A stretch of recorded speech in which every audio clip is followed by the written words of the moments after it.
Good evening, namaskar, adab.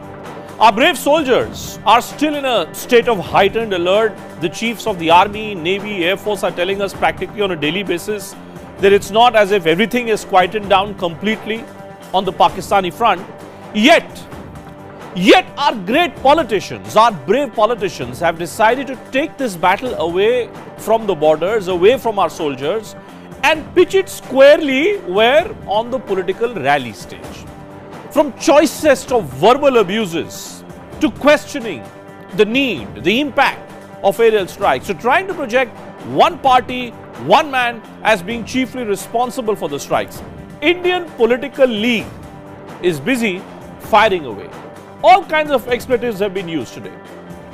From Chaukidar, Chaukanna hai, to Chaukidar, Besharm hai, to BJP, Jhoot is sabse mazboot. The kind of words which have been used in the last 24 hours by our top politicians, folks, has really left me completely dazed about the extent to which our netas can go in their quest of getting that last vote. I know Indian politics, global politics, world over, is all about getting votes.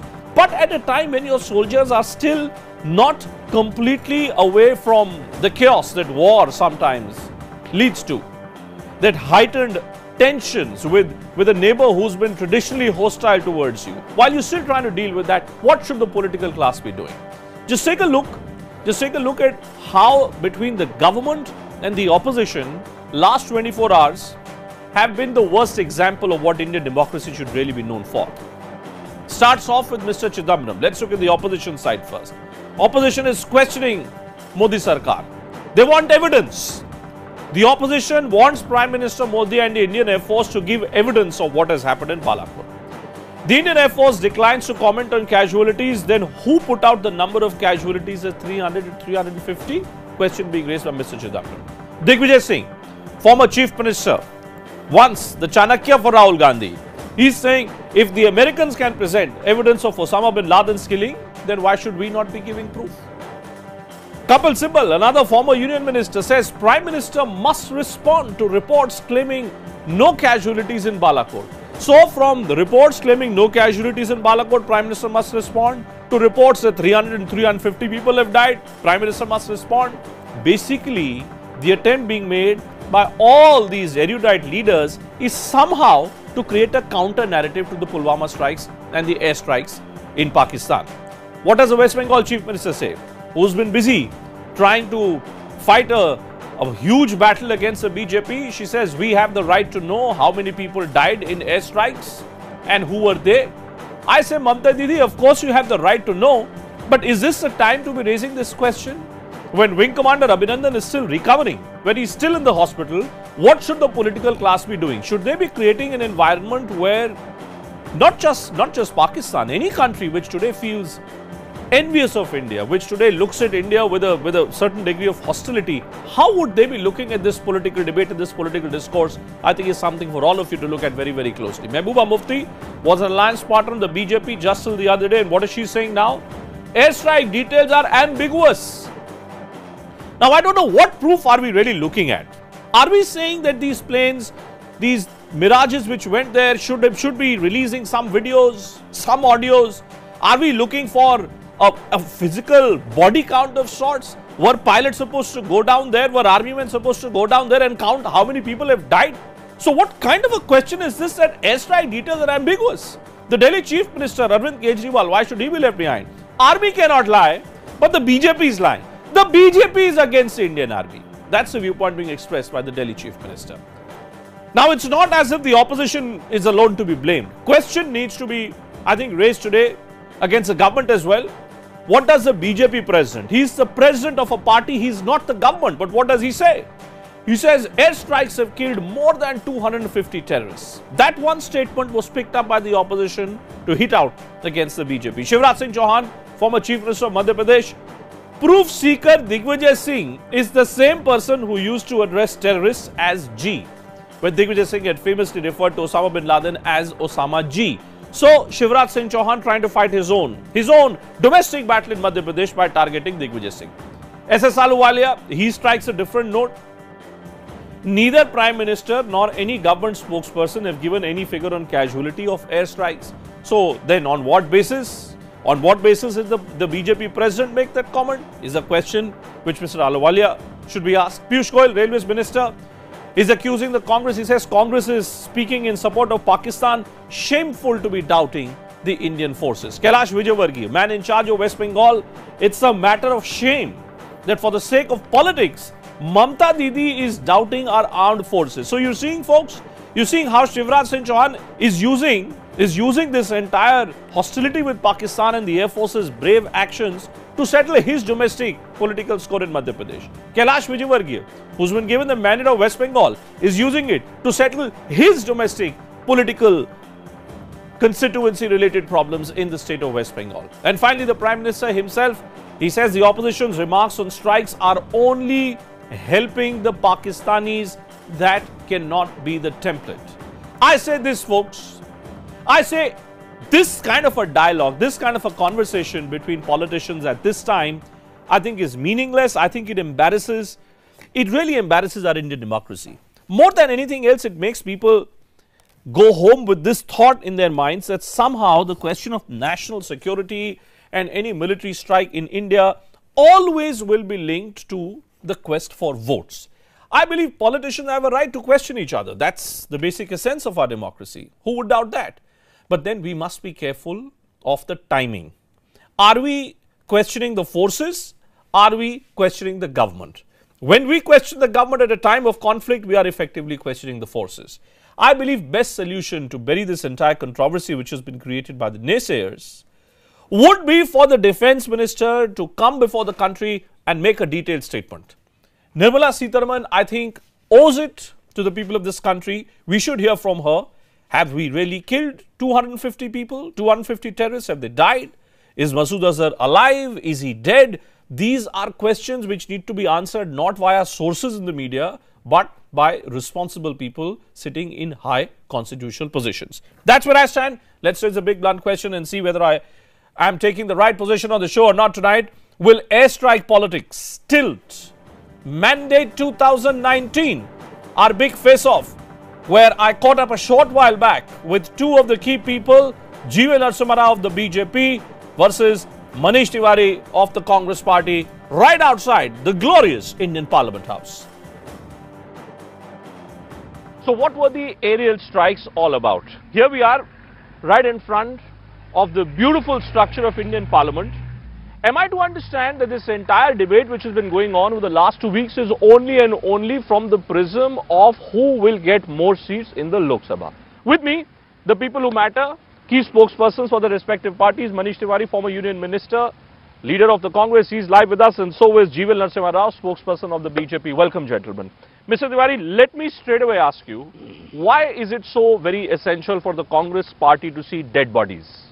Why is it essential for you, sir, to see photographs of dead bodies of terrorists who've been killed in this terror strike?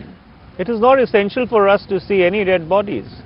Let's remember, Bhupen, the politicization of the Balkot military strikes or the air strikes was commenced by none other than the Prime Minister of India. How? The Prime Minister of India questioned the Balkot strikes when he stood up and said, oh, if we would have had the Rafale, things would have been different.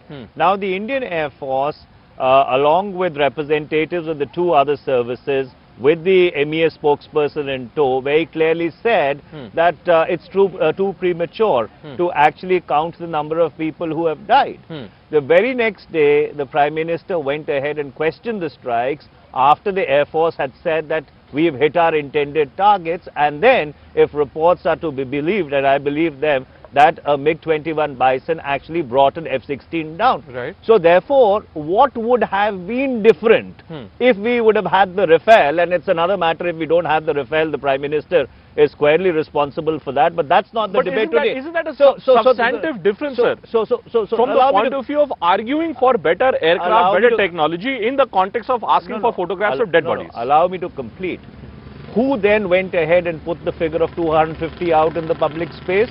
It is the President of the Bharatiya Janata Party, Mr. Amit Shah, who said that 250 terrorists have been killed in the strike. And today you have the Indian Air Force Chief said So it's not our job to count the bodies. Then you have a minister of the government of India, Sardar Surinder Singh Ahluwalia, who says that the intent of the terror strikes was not to kill terrorists but to warn Pakistan. And then you have the president of the Bharatiya Janata Party. So the BJP is guilty. No, you have the president of the Bharatiya Janata Party donning military fatigues. In Delhi. The Delhi president, and going around campaigning. So therefore, this is the most crass milking of a military operation for political purposes. G.V. Narasimha Rao. National security is a part of your larger governance domain. It is not divorced from it. When the Prime Minister, when Honorable Prime Minister said after the strike, after the Pulwama attack, he said, I give the full authority to the forces to determine what type of action they would want to mount. But that such a thing was not forthcoming when the Congress was in power.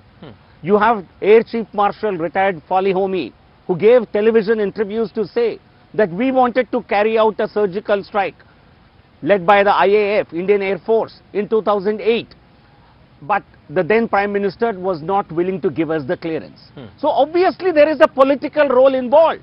Without the government of the day, without the Prime Minister giving such a clearance, Air Force could not have gone and bombed. No, but of course inside you did. the Of course you gave the clearance. Of course the But then Manish Tiwari's question is, where do you get this figure of 250 being killed, sir? Yeah, 1 second. If the Air Force chief doesn't know, how does Amit Shah know?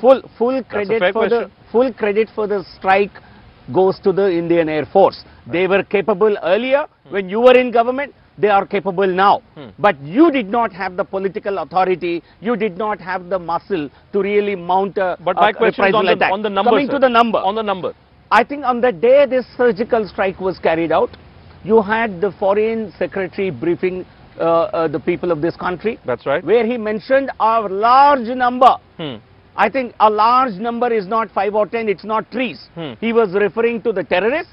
A large number of, you have the statement? I have the exact statement. A very large number of terrorists. Vijay Gokhale very clearly has said in this airstrike, this was a statement which he'd made on the 26th of February. He says, in this airstrike, large number of terrorists of Jaish-e-Mohammed, their trainers, their senior commanders, suicide bombers, Fidayeen squad, jihadis, they were all killed. Large number. Large number. And when Vijay Gokhale, the same individual, appeared on the 1st of March before a Parliament Standing Committee, and when this question was put to him that please give us a number, he shied away from giving a number. No, you see, maybe the diplomats also, yes, GVL, maybe the diplomats also are shying away from getting into this numbers game. You see, what do you gain? What do we gain? What are we talking about? Are we talking about political gains here? Are we talking about political gains? No, have you not? Just go back to your footage of February 26th. Right. See what you have been reporting that afternoon. You were reporting the same numbers. Right. Your source was the same security establishment. So you're the government. How can you go on the basis of source? I'm a journalist, sir. I don't have to face elections. No, you are accountable. No, before the people of the country. I had the access to the same sources. I'm not saying I only listen to you. I have listened to you and I have heard also such. So you are convinced. So you are convinced that figure of 250. No, 250. No, we were. Which has been given by Amit Shah. This is the largest strike ever in the history of the world against a terrorist camp or a terrorist organization. And you don't want to believe us, but believe Maulana Ammar, no, because your party seems to believe a lot of terrorists and their statements. So why don't you listen to Maulana Ammar? Is that where the politics comes in? Because the BJP wants the people of this country to be reminded of one factor, that the Congress's track record on national security is poor. Is that where the Congress party suddenly is now trying to create a narrative, oh, what will we do if this narrative of BJP and the Prime Minister taking the credit for these aerial strikes, if that narrative shapes up? Well, if the track record of the Congress on national security is poor, then the track record of the Bharatiya Janata Party is much worse. Let's not forget that it is the Congress and a Congress government which actually dismembered Pakistan into two parts and actually hived off East Pakistan and created Bangladesh. And my friend Mr. GVL Narasimha Rao suffers from selective amnesia. When this temple of democracy was attacked on the 13th of August 2001, and that's the only one time the Parliament of India has been attacked, there was an NDA BJP government in office. And what did they do? They launched Operation Parakram, which was the largest mobilization of the Indian Armed Forces. After 10 months, they withdrew Operation Parakram and 1,863 of our brave soldiers were killed in friendly fire or because of attrition. So therefore, when you start referring to the track record of the UPA, please look at your own track record also. But the question which is germane out here is, why is the BJP hurling these numbers in the public space? Are you worried? Can I put it this way, Manish? Is the Congress worried that since these strikes on Pulwama, when Pulwama happened, maybe the BJP was on the back foot. Now post these aerial strikes, is there a fear within the Congress party that maybe this will be the dominant narrative on the road to 2019? So let's come up with something to counter the BJP. Is that what's happening? Well, let me tell you very clearly, if the Bharatiya Janata Party wants to make the airstrikes on Balkot the dominant political narrative, we are not shying away from it, because we have a far superior track record on national security than the BJP could. You can go to the people on the basis of that? Oh yes, we can actually go to the people. Are you saying that you will be able to counter the BJP yes, we will be on the question of national security? We will be able to counter the BJP on the question of national security. I am saying it categorically. One second. I am saying it categorically, equivocally, and let me conclude by saying, you see, you have a strange dichotomy. When the Indian Air Force does not want to name numbers, you have the Foreign Secretary who does not want to name numbers, but the BJP president has a definitive number. And so therefore that begs the question, where is the BJP president getting his information from? Information which is not available to the government of India, to the Prime Minister, and to the bureaucracy which is a part of the national security establishment. Should there not be an official statement? Should there not be, let's say the defense minister, let's keep the FA chief out of this. I'm saying, should the defense minister, if there is some evidence which is available, because look at what's happening, GVL, and I think it's also important to flag this point here. The Pakistani establishment takes a plane load of foreign journalists, takes them to a location which they claim is a location which was bombed by the Indian side. And all these journalists then come back and they say, oh look, India has done nothing. So I'm saying, if there is some evidence, does it not help India's case if that evidence was to be put out officially, sir? No, entire country believes what our forces have done. The whole world believes and they rallied behind us. But even Pakistan, one second, even Pakistan, for a change, in fact, they were the ones to announce it even before it became official. You have Maulana Amar, brother of Jaish-e-Mohammed chief Masood Azhar, saying that we have been inflicted with big damages, but you have Congress party having a different narrative, which unfortunately is catering to the Pakistani narrative. And therefore, I really welcome their suggestion that we want to make this election, we want to make national security a salient issue in this. Let's make it a referendum. But let me just take you up on this. You know, look at no. You see, GVL has said something very significant which needs to be rebutted. He said that the narrative of the Congress party is helping Pakistan. I would like to ask him a question. On the 28th of November 2008, while the firefight was going on in those 3 hotels, Chief Minister of Gujarat, then Chief Minister of Gujarat, now Prime Minister of India, goes and stands with those hotels in the backdrop and bitterly criticizes the government of India. Giving it back to them? No. So therefore, no, Bhupen. So therefore, if you say that our asking questions plays into the narrative of Pakistan, your conduct for 10 years played into the narrative of Pakistan and strengthened it. I think that's a direct charge. In the light of what has happened recently, what Prime Minister Narendra Modi has shown by way of his track record, people know in 2008 he was wanting a firm response from India. But I'm coming back to the firm response does not mean that you go and criticize the government of India while the security forces are fighting terrorists in those hotels. No, we were trying to. So that's a sellout of the security forces. No, I think no one will accuse you. I can cite 20 things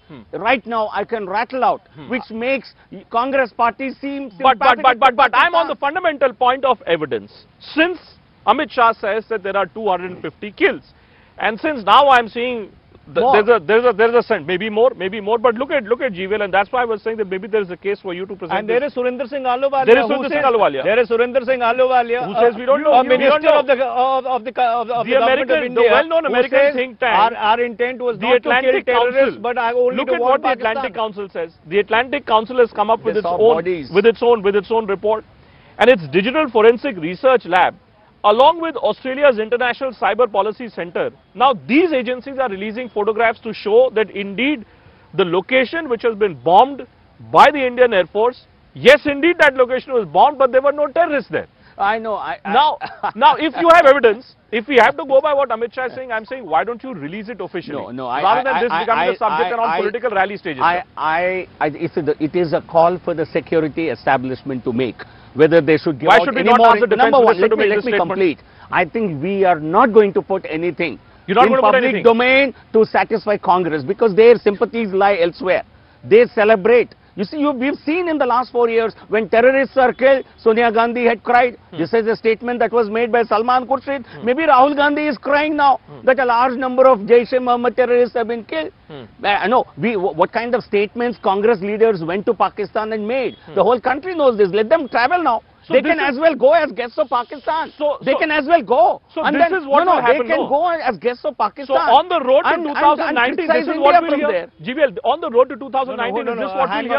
That Manish Tiwari and Rahul Gandhi are guests of the government of Pakistan. They can go. That Manish Tiwari and Rahul Gandhi should go to Pakistan. They have Salman Is that what it's about? Who were guests of Pakistan? LK Advani was a guest of Pakistan. He went and signed on the mausoleum of Jinnah. Who was a guest of Pakistan? Atal Bihari Vajpayee was a guest of Pakistan, who went and signed that we recognize the existence of Pakistan as the Minar-e-Pakistan. Who wrote a book on Jinnah? It was Jaswant Singh, who was a minister of external affairs and who was minister of finance in the NDA BJP government. Manish, So therefore, who's actually gone as guests of Pakistan? It is not Congress leaders. Dr. Manmohan Singh never went to Pakistan for 10 years, but LK Advani went, Atal Bihari Vajpayee went, Jaswant Singh wrote a book. That is all right. That is absolutely all right. My point is, Statement is not all right. May I say this to both of you? Look at the tragedy of the situation. On one hand, you have pilots, you have Air Force employees, officers who have passed away in that Mi-17 crash. You know, there has been so much of devastation which has been caused, and look at the discourse which you are putting before the country. GVL Narasimha Rao, as a party which is in power, do you believe this is now going to be the single most important X factor which will see you across the line? Is that what this entire debate is all about now? No, is that the reason why Amit Shah has given this number? No, we have done so much in the last 4.5 years. There are n number of reasons for people to elect us back to office. We've been saying this all along. This certainly will add to the feather in the cap. This government has done which no other government has done for several decades. During a non-war time, you go and bomb a particular facility in a province in Pakistan. This is something beyond the imagination of even Pakistan. But they were therefore not prepared. But Manish, look at what Rahul Gandhi is doing. Rahul Gandhi is accusing the Prime Minister of being besharam. And look at what the BJP is doing. BJP is accusing your leader of being responsible for Satyanas. This Shilanyas to Satyanas, this whole debate which is moving on, that what exactly is it that the BJP is trying to do by trying to supposedly politicize national security? Do you not think it's a very dangerous debate to be getting into?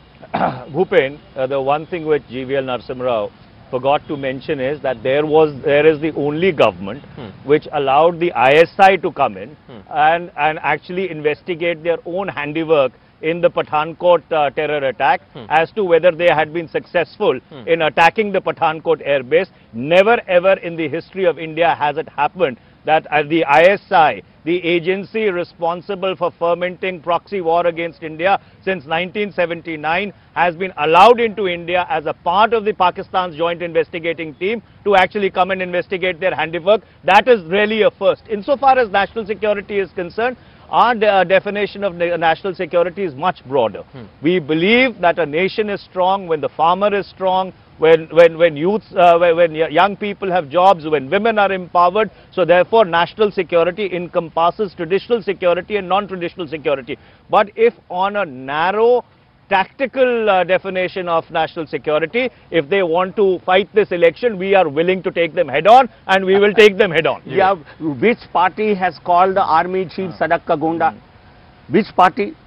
People of the country know. Which party wanted proof for surgical strike? Which party was echoing the views of the Pakistani army at that time? When the surgical strikes, the proof was put out. But did they ever apologize to the government, to the forces? Are you saying the Congress is guilty of insulting the valor of the forces? Is that what you're saying? No. By now raising this question about how many kills you've got and show us the evidence? No, in fact, I'll read out the statement, the tweet of Sidhu. He's asking the Air Force, have you gone and bombed trees in Pakistan? This is Sidhu. It's not the BJP leader. Manish, could we not have avoided this? I'm saying, is this not such an embarrassing... Bhupen, you know, if and may I say, deep-rooting Bhupen, argument to have, sir? Bhupen, if GVL Narasimha Rao wants to quote selectively, then I had quoted Sardar Surinder Singh Ahluwalia's statement earlier, who said that our intent was not to kill terrorists, but to actually go and warn Pakistan. So if your intent was to only warn Pakistan, then obviously you'll go and bomb trees. But I'm saying, sir, and once election dates are announced, is this what we'll hear? No. So there, insofar as Navjot Sidhu or anybody else is concerned, we've categorically, unequivocally made it clear, we have not asked for evidence, we are not asking for evidence. Questions have not been raised by us. Questions have been raised by the international media. He's Digvijay in the BJP. Questions have been raised by the international media. And if there is politicization of national security, if somebody is trying to milk these airstrikes for their political purposes, it is the Bharatiya Janata Party, starting with the Prime Minister. We've got a clear idea, as I thank both of you for joining me on this edition of Viewpoint. We've got a clear idea. Road to 2019 necessarily, compulsorily will end up going through these surgical strikes which have been carried out against Pakistan. From the political minefield, let's actually get you a ground report. What's actually happening? What's happening on the ground in Pakistan? Nick Robertson, CNN's international affairs editor, is there in Pakistan reporting on all the developments there. Welcome, Nick, and thanks for joining us here on Viewpoint. Firstly, let me just get this clear from you. What's the situation on the ground? Specifically, Nick, about Masood Azhar. Is he alive? Is he dead? Can you confirm this for us?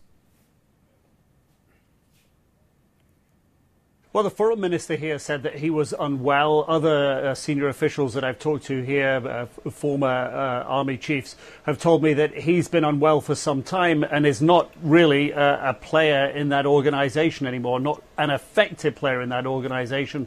That there are younger figures within that grouping who have a greater role. But that's the perception from here, that he, at the moment, is unwell and has been for some time. What about Imran Khan himself? Because I've been seeing that over the last few days, Imran has repeatedly been addressing his domestic constituency, coming out and speaking to the global community as well. How does one look at what Imran Khan is doing? Is he facing pressure from domestic constituency post the decision of sending back the Indian pilot?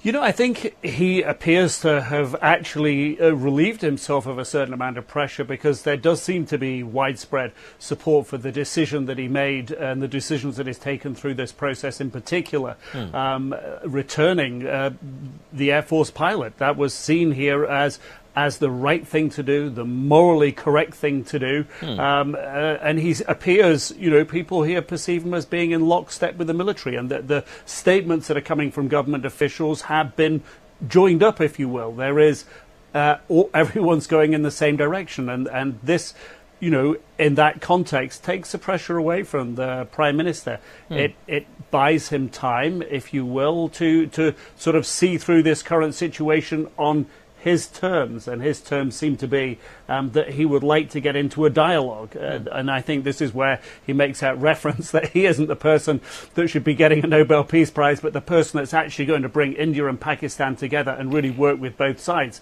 you know, to address what's been, you know, an issue for generations. Right. What about the American role itself? Donald Trump was busy tweeting away. There were a few tweets that he had put out when the hostilities between India and Pakistan were really peaking. Now, as US forces are withdrawing from Afghanistan, what's the specific role which can be played by the American authorities in ensuring that there is some peace between India and Pakistan? If that was the case, then obviously the United States would have questions about the use of that F-16 that was sold to Pakistan. In terms of, you know, the pressure that comes from the United States towards Pakistan, we can definitely see that late last year that was ratcheted up by President Trump. He has said, and he's said it many times, that he expects Pakistan to do more in terms of tackling the Taliban and their use of Pakistan soil to, if you will, avoid avoid strikes by the United States in where they were across the border in Afghanistan, fighting US and Afghan forces. That's something that President Trump's been very, very clear about. You know, from the perspective here is that the majority of the Taliban forces are indigenous to Afghanistan on the Afghan side of the border. So you get pushback on that. But undoubtedly, this current US administration has made the stakes very clear that it wants to see Pakistan do more. I think what we've seen towards the end of last year, and President Trump's senior envoy to Afghanistan, Zalmay Khalilzad, take a different tone with Pakistan, one of more engagement, which has led to the release from jail of Mullah Barada, now the second in command of the Taliban, the main interlocutor for talks with the United States for the Taliban side. So possibly you can see that pressure beginning to manifest itself, but also, you know, for Pakistan and India at this time, there are clearly visible the realignment of global powers, and undoubtedly Russia, China, Iran also have stakes and interests in what happens in this region, in particular Afghanistan. Okay, Nick, let's leave it there. Thank you so much. Thank you so much for joining us and giving us a view from the ground in terms of what's really happening there. While things are unfolding in Pakistan, and the political class here in India, of course, going out of their way, both the Congress as well as the BJP, the regional parties as well, trying to push their own agendas. Just take a look at what Prime Minister Modi is doing. Prime Minister Modi has been busy campaigning in different parts of the country today. This is a statement which he made in course of his election speech. Just look at this and we'll come back with the discussion. मैं आज अहमदाबाद की धरती पर आया हूं और civil अस्पताल में आया हूं तो वो दृश्य मैं भूल नहीं सकता हूं। और इसलिए मैं आपको कहना चाहूंगा, 7वें पाताल में होंगे उनको भी मैं छोड़ने वाला नहीं हूं।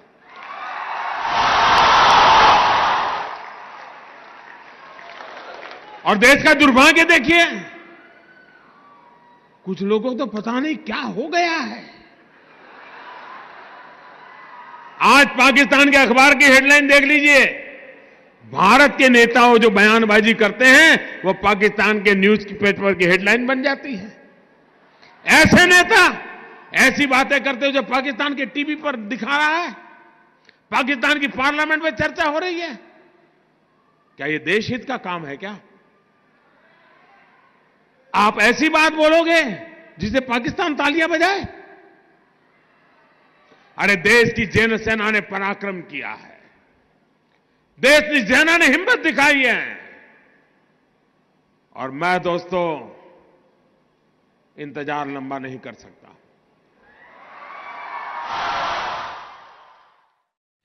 मैं दोस्तों इंतजार लंबा नहीं कर सकता. That's what the Prime Minister is saying. Let's put that to our panel and figure out what is he actually suggesting. What's still in store for us? Major General Rajesh Arya is here with us in our studios. Praveen Swami, our consulting editor looking after First Post, is live with us as well. And Mona Alam, a Pakistani political analyst is joining us too. Welcome to all of you. Praveen, I'm given to believe maybe sometime this week the election dates in India are going to be announced. But when the Prime Minister says, मैं ज्यादा देर इंतजार नहीं करता, दुश्मन के घर में भी घुस के मारूंगा अगर मारना पड़ेगा तो, what are we looking at, Praveen? Are there still possibilities of some more strikes like what we have seen now last week?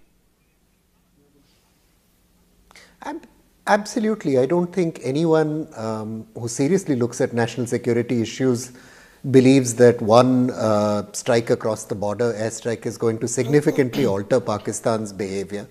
We've seen absolutely no sign that jihadist infrastructure is actually being shut down. In fact, we've had 2 bloody encounters in Jammu and Kashmir in just recent days. For a strategy like this to succeed, which attempts to place costs on the Pakistani state and the Pakistani army, and thereby change their behavior with their jihadi proxies, you need sustained action over a period of time. And for sustained action over a period of time, you not only need military resources, but a political consensus in which both your opposition and your ruling party are firmly vested. And I think any sensible Indian at this juncture would only hope some of the extravagant claims, counterclaims, accusations, counter-accusations that are being leveled do not characterize this policy making process in weeks to come, because this conversation has already turned toxic.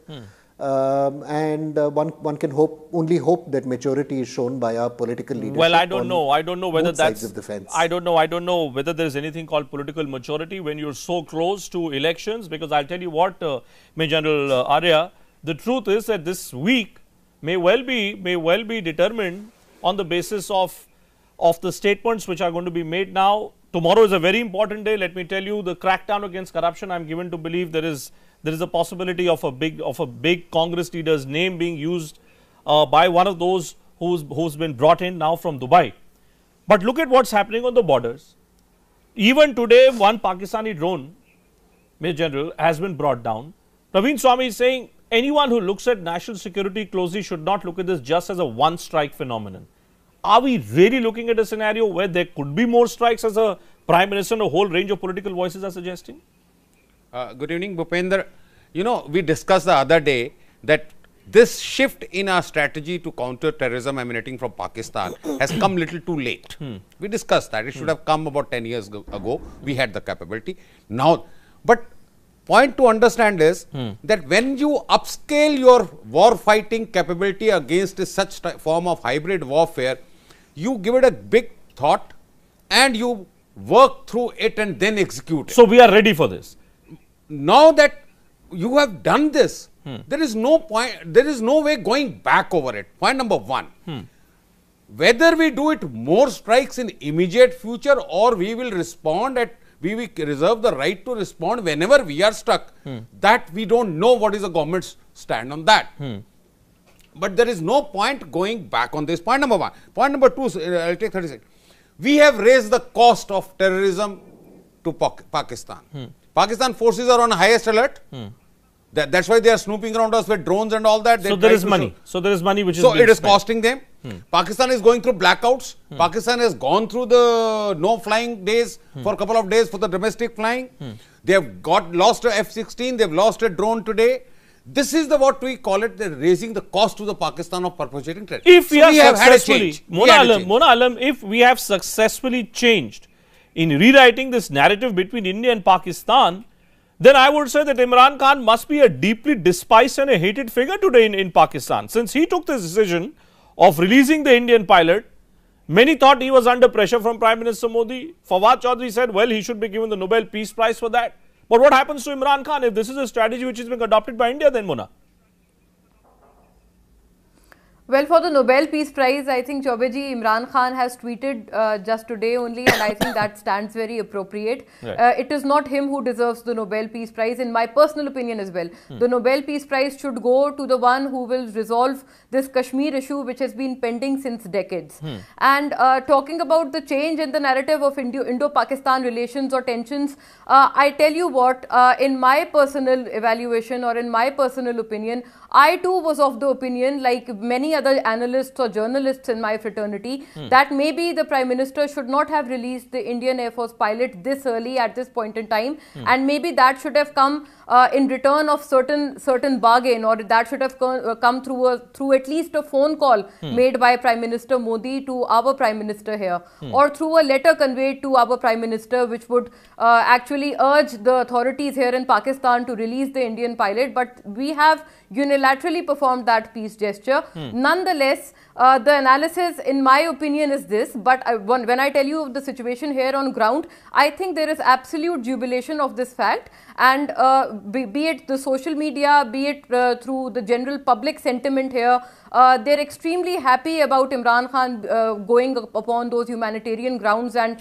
releasing the Indian Air Force pilot, because at the end of the day, I don't think he's guilty of anything other than only obeying orders that were given or that were forwarded to him. Okay, if he was only following orders, I wonder, Praveen, who was giving those orders? Praveen, who would have taken this call? Would it have been the ISI, Pakistani army, that better to release the Indian pilot? You know, in my experience, nation states do not do anything, and this is any nation state, because of their moral conscience or their feelings. Correct. They take actions because they believe it is in their national interest that they take those actions. normally prisoners of war or prisoners in a conflict are released at the end of that conflict by negotiation between the two conflicting or warring parties.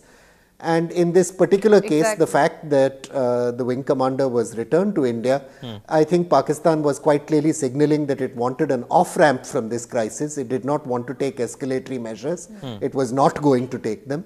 And I think that was squarely a consequence of the very large, substantial pressure that was mounted both by the United States and by Saudi Arabia, telling the Pakistan government to cool off and find a way forward. So, how this plays out, we cannot say. If there is a large terrorist attack tomorrow, what will happen then? Who knows? Who knows? I agree. And I hope that it doesn't happen. But Praveen, my point is this.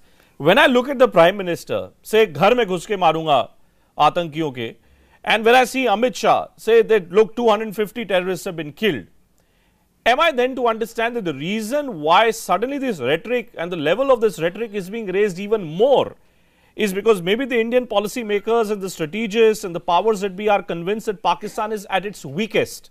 So are we only indulging in lip service when it comes to this threat that we'll come back and we'll attack you again? Look, I think politicians say all kinds of things to address their domestic audience. I remember Foreign Minister Sushma Swaraj once saying things about chopping off people's heads, which, knowing her, she's an extremely decent, cultured human being. I'm pretty sure do not reflect her inner feelings. I mean, she's not going to chop off anyone's head. I think politicians' statements need to be read in two ways. They need to be read as things that are said to harvest votes, and that is, of course, an important job politicians have, but also as signaling. And I think some of the signaling here has been unquestionable. Both the polemic, both the words and the actions, the fact that our Air Force has today shot down a drone, is maintaining a high state of readiness, that on the ground, India is making no efforts to step back the shelling along the line of control. I think all these things are meant to keep the pressure on Pakistan, saying, you know, we're not done with this. So if there is another large terrorist strike by the Jaish-e-Mohammed, which, by the way, the Jaish-e-Mohammed is perfectly capable of carrying out, if you don't rein these guys in, we're willing to do this again and again. As General Arya just said, there's a raising of cost across the spectrum. There's a raising of cost. Now, of course, Pakistan will, I mean, war involved. The war involves two parties, and Pakistan will find ways to try and counter this and to make it more difficult for India to do this. So, Mona, so this jockeying is going to go on for a little while. Is it just jockeying? That's the point I'm trying to understand. Is it just jockeying, or is there a serious possibility of India unleashing more strikes? Mona, therefore, the reports that have been coming over the last 48 hours seem to suggest that the Pakistani administration is now cracking down against Jaish-e-Mohammed. Are those reports to be believed? Is there really some kind of crackdown happening against Jaish-e-Mohammed, or again, is this just for television audiences and imagery? Well, no, we've had a couple of journalists have had a sitting with some well-placed sources in the government, and they have told us today only that they're going to work against certain proscribed organizations that we are talking about here, or these banned outfits that we're talking about here. They're also of the opinion that this is certain homework that we need to do for our own selves. As Imran Khan had said in his first address to the nation after the Pulwama attack, that this attack or anyone sponsoring this attack from within Pakistan or from Pakistani soil is actually disadvantageous to Pakistani interests and not to the interests of India only. So that is the point here. And we have been told that this falls well under the ambit of our National Action Plan, the NACTA. Whatever these organizations do, most of them are charitable, most of them are such that they're of the opinion that they have never throughout their tenure, they've never funded or sponsored or in any way directly or indirectly inflicted terrorism on India, and they're of the opinion that they can be tried for whatsoever reasons in any civil court for these matters. Quick final comment from you, sir. If what Mona is saying, and if these briefings which have been given to journalists, if indeed they are true, and there is some kind of a serious crackdown which is being unleashed against the Jaish-e-Mohammed, for sure it's going to be a big talking point and a big victory for the government. But do we believe these claims, sir? No, we cannot believe these claims, but I'm so happy to hear what Mona is saying, and that is the only way. And Bhupender, we need to understand we are in a very crucial period of time when the Americans are withdrawing from Afghanistan. The world needs a somewhat stable Pakistan for a couple of months or a year or so till something semblance comes back in Afghanistan, and no way the world can afford this sort of instability on Indo-Pak border. And on that note, let me thank all of you for joining us on Viewpoint. And let me just say this in the context of what is being said by Major General Arya. I think if indeed these aerial strikes will end up creating an environment where visibly, perceptionally, if there is some kind of crackdown which is done against Jaish-e-Mohammed on the ground in Pakistan, and if India keeps talking tough, the manner in which Prime Minister Modi is talking today, I think it will end up being a huge political advantage for the Bharatiya Janata Party. Will it really help their cause on the road to 2019? Maybe. As of now, it may look like. Will that advantage hold for the next 2 months? Jury certainly out on that one.